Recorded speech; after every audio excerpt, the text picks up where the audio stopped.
Bom dia, meus alunos, tudo bem com vocês? Estamos iniciando mais uma aula de História e eu peço a vocês que peguem a apostila, volume 4 do livro de vocês, onde que nós vamos falar hoje sobre a sociedade feudal.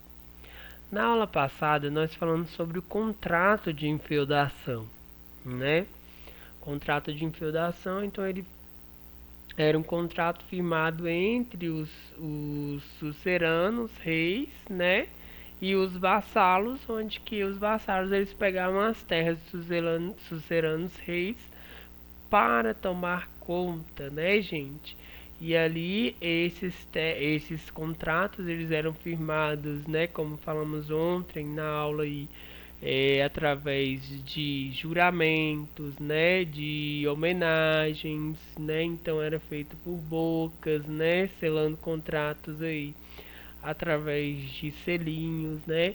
Então aí, gente, dessa forma era feito contrato de infeudação e esse contrato, mesmo que não tinha nenhum documento escrito, como falei para vocês, era, né, um contrato aí levado adiante pelas gerações, né, dos suzeranos reis, né, os filhos eles eram obrigados a continuar com esse contrato, né, onde que os suzeranos reis tinham terras e essas terras eram passadas para aqueles vassalos, né, os camponeses que trabalhavam.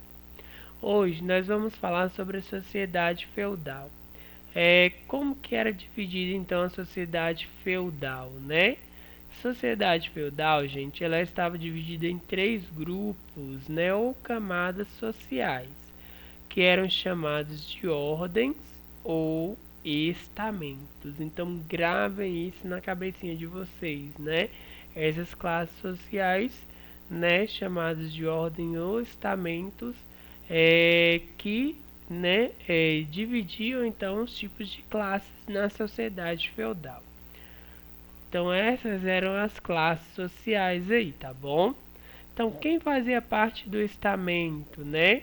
Quem fazia parte do estamento mais elevado, ou primeiro, eram chamados de clérigos. E quem eram esses clérigos, gente? Os clérigos eram o Papa, os bispos e os sacerdotes, que compunham as ordens dos oratores, né, com a função de cuidar do mundo espiritual por meio das orações. Então, gente, quem fazia parte do estamento mais elevado? Os clérigos. Quem eram os clérigos? Aqueles que cuidavam do mundo espiritual, aqueles que faziam parte da igreja católica, né? Aqueles que comandavam então, né? Tinha então a função aí de orar, né? De cuidar do mundo espiritual, né? Então eram chamados de clérigos e eles faziam parte do estamento mais elevado, né? Ou seja, o primeiro. Então na hierarquia os clérigos eram os primeiros, tá bom? E faziam parte dos estamentos, do primeiro estamento. O segundo estamento, gente, era formado por integrantes da nobreza.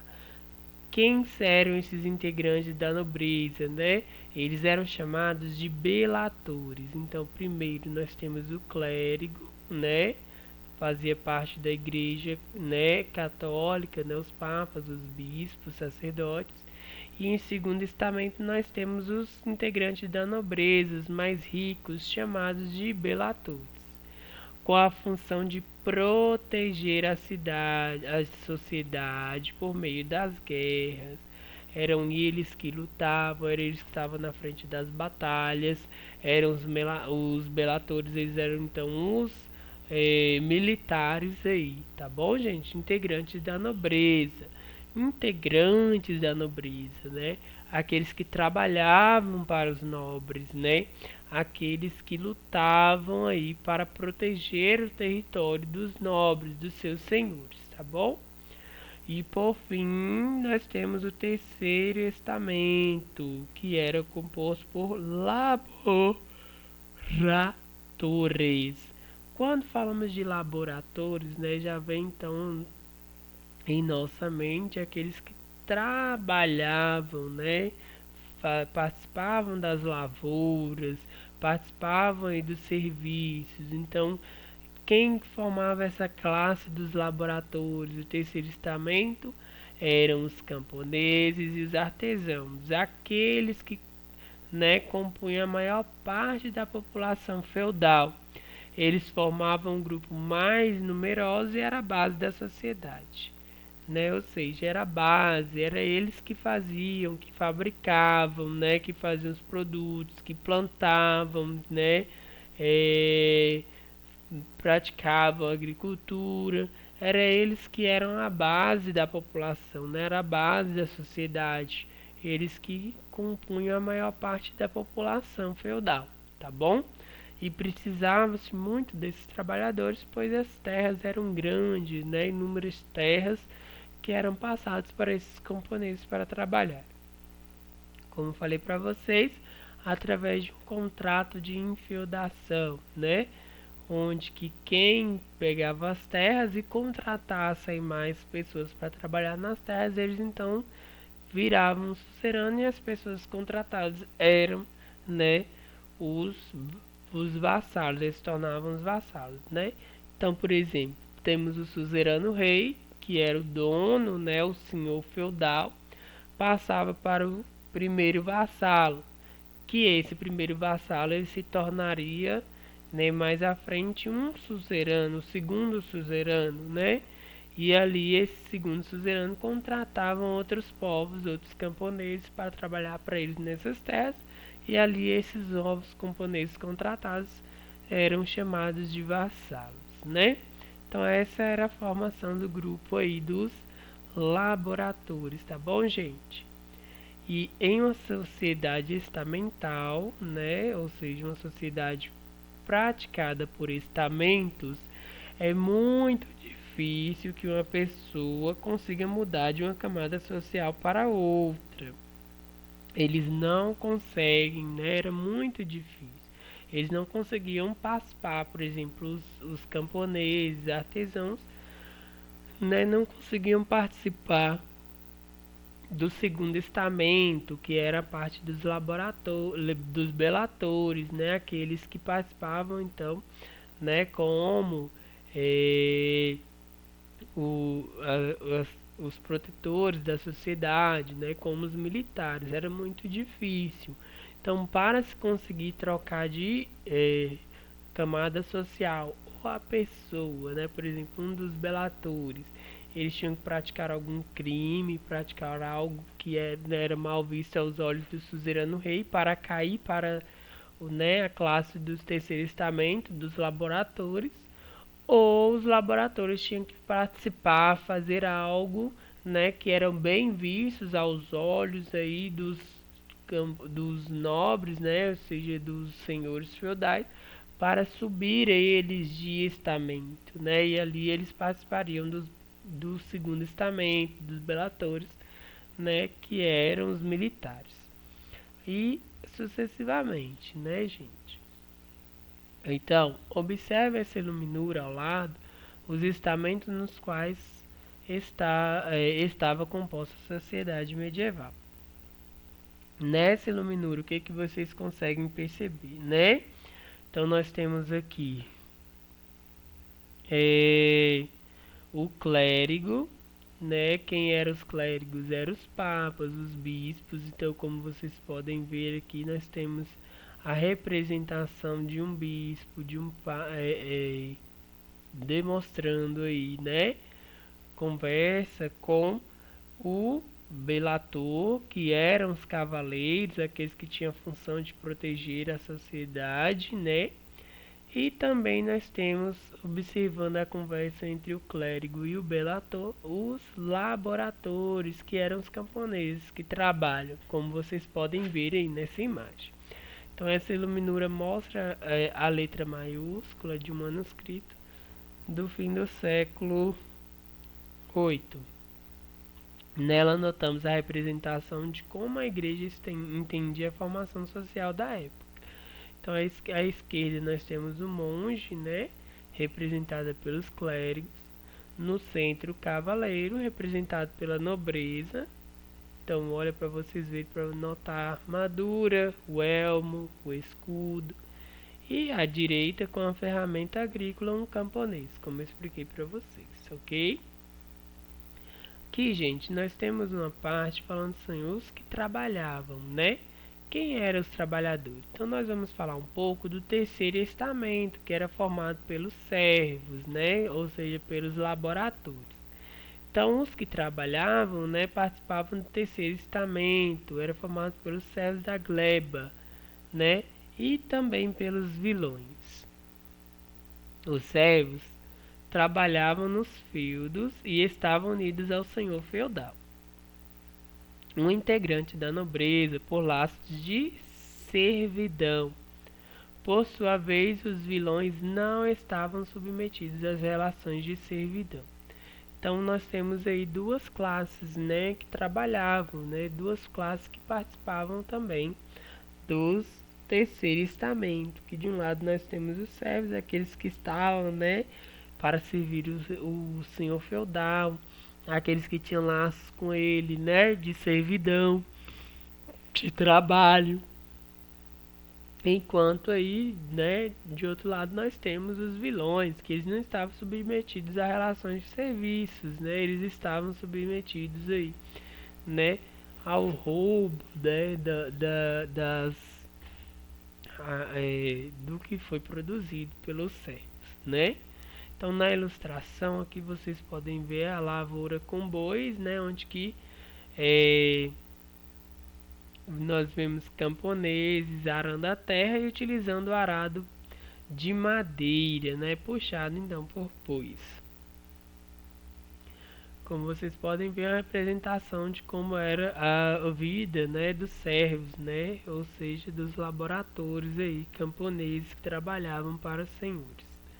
Os servos estavam presos às terras do Senhor por laços de obediência. Então eles estavam presos, eles eram obrigados a trabalhar, né? A obedecer o Senhor feudal. Então eles tinham que trabalhar aí nas terras. Eles produziam, beneficiavam alimentos, criavam os animais e fabricavam ferramentas necessárias para o desenvolvimento desses trabalhos, tornando cada feudo praticamente autossuficiente. Então, cada feudo, né, ou seja, cada local aí onde que tinha os terras para que os trabalhadores camponeses, né, trabalhassem, então ali eles beneficiavam, né, o feudo, ou seja, a casa do tudo aquilo que pertencia ao senhor feudal, né, com alimentos. Então eles criavam os animais, eles fabricavam as ferramentas para o desenvolvimento desses tipos de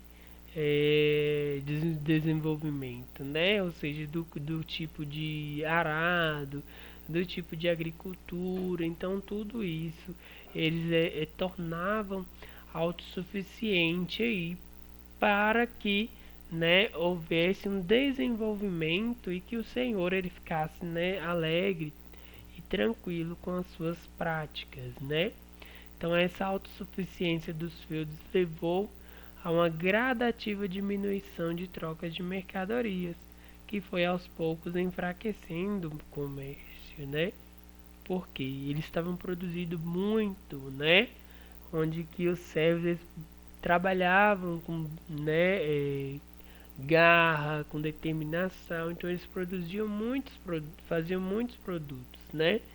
E com isso começou a enfraquecer o comércio, pois todos aí tinham, cada um tinha seus tipos de trabalho, né, pessoal? Então os seus trabalhos aí eram importantes, né? Então eles queriam ver a alegria do senhor feudal, então eles trabalhavam com garra, com força aí. E aqui nós temos então uma característica de como era a vida do servo, né? Nesse pequeno trecho aqui, né? Nesse quadrinho verde.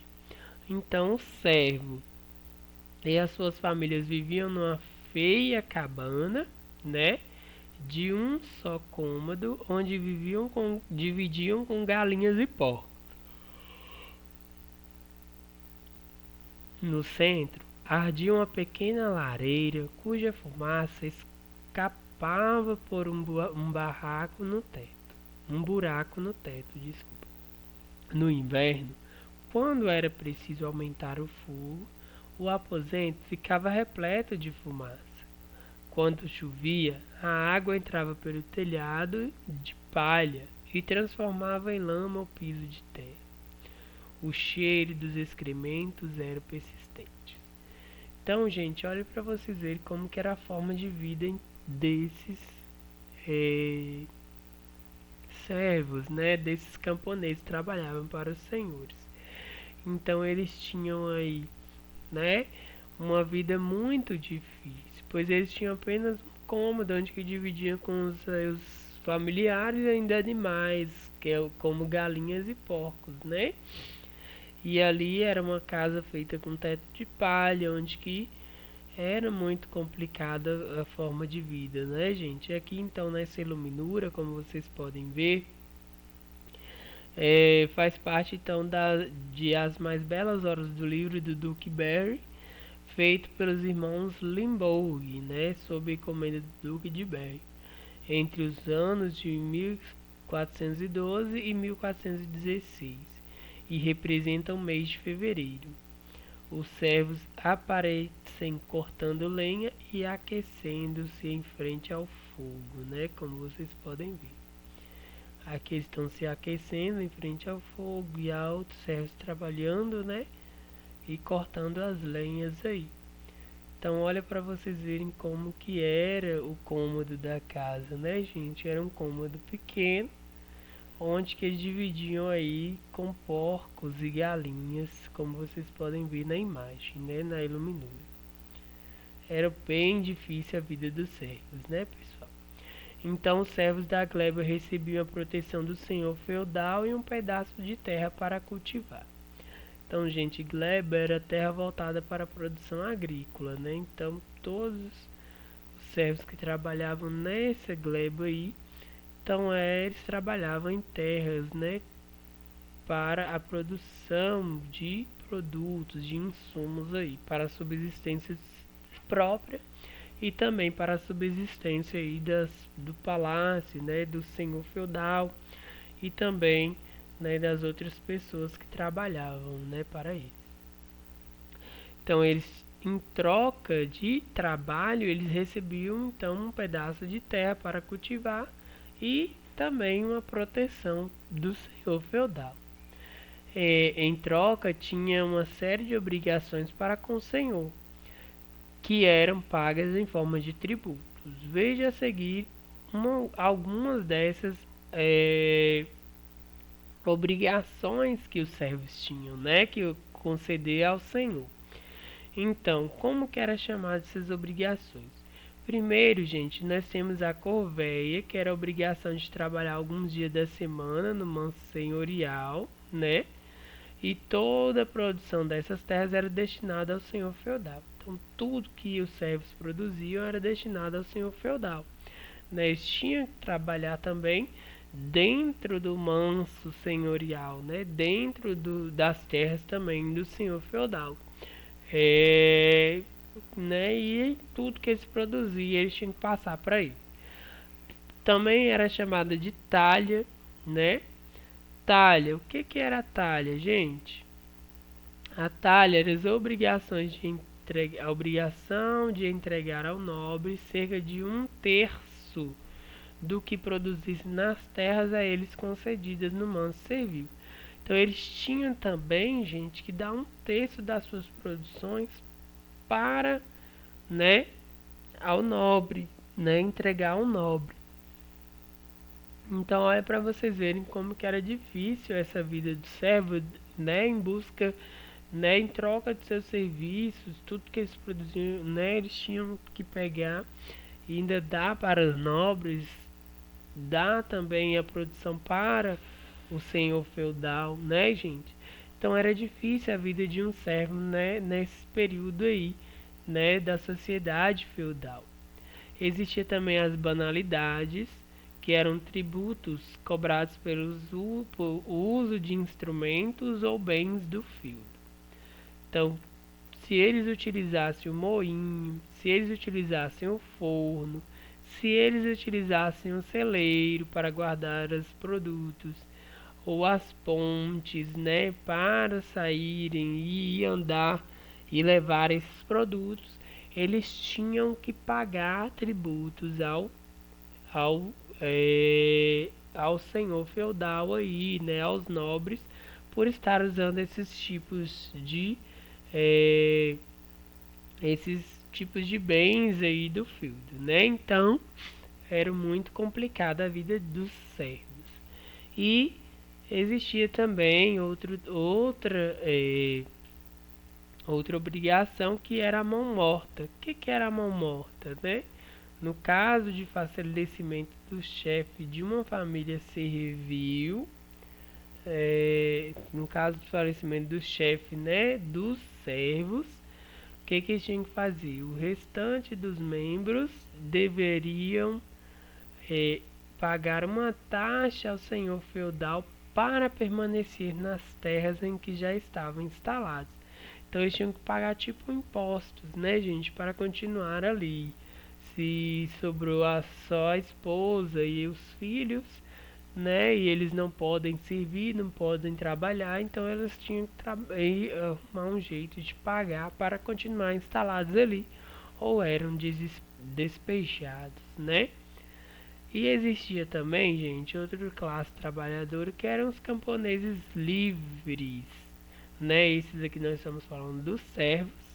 E agora os camponeses livres, eles viviam em terras situadas entre as propriedades feudais, embora desfrutassem de maior liberdade que os servos. Eles viviam na maior insegurança, pois não estavam sob a proteção de nenhum senhor feudal. Então eles viviam livres, né? Eles podiam ir lá trabalhar, né? Nas terras dos senhores feudais. Porém, gente, eles mesmo assim, né, viviam na insegurança, se fossem saqueados, se fossem, né, sofressem alguma, né, invasão dentro de suas propriedades, de onde que eles moravam, né, pois eles eram livres, eles não tinham proteção nenhuma do senhor feudal. E ali eles tinham que pegar e trabalhar e lutar por conta própria, né, sem ter aí a proteção dos nobres. E aqui nós temos uma atividadezinha, né, sobre o cotidiano. Na organização feudal, o servo era obrigado a recolher uma série de tributos em troca da terra, né, e da proteção do senhor feudal. Esses tributos, sua maioria, eram pagos com trabalho ou em produtos. Então eles tinham em troca aí entregar produtos para o senhor feudal, ou também trabalhar, né, nos seus insumos feudais. Na sociedade atual, os cidadãos também pagam diversos tributos e impostos. Então aqui nós estamos levando para a atualidade de hoje, né? A esse respeito, realize uma pesquisa e responda. Então vocês vão pesquisar, gente, e responder essas atividades aí, tá bom? O que faz que uma cobrança se torne um tributo ou imposto? De que forma os impostos ou tributos são pagos? Qual é a justificativa legal para a cobrança de um tributo ou imposto na atualidade, né? Essa forma de arrecadação tem quais objetivos? Então vocês vão fazer essa pesquisa e nós vamos responder, tá ok? Então a nossa aula de hoje então é até a página 8 e na próxima aula nós corrigiremos essas atividades. Um abraço e até a próxima. Tchau, tchau.